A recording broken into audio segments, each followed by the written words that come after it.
Let me read to you from Psalm 88. I'll just read verses 1 to 2 and then 6 to the end, 18. O Lord, the God who saves me, day and night I cry out before you.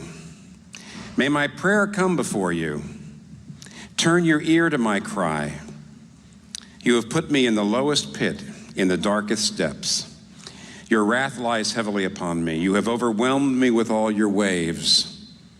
You have taken from me my closest friends and have made me repulsive to them.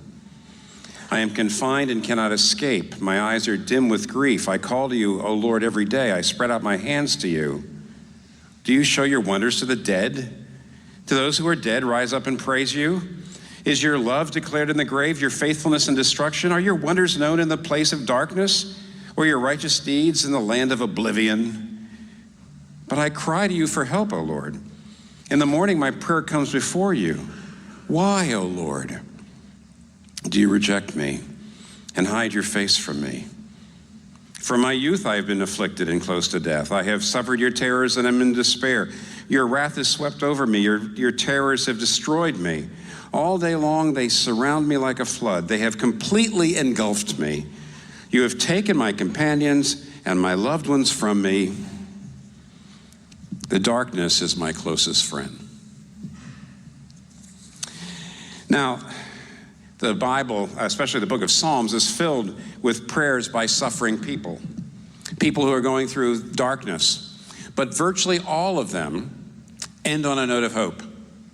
So almost all the prayers that you read in the Psalms by people who are in difficult times, they're going through suffering, by the end of the prayer, there's always some note in which the psalmist says, I see you here, or I know I will see your goodness in the land of the living, or I know you're with me, or something along those lines. But there's two psalms, and we're looking at one of them. There are two psalms in the Psalter, Psalm 39 and Psalm 88, that do not end on a note of hope at all.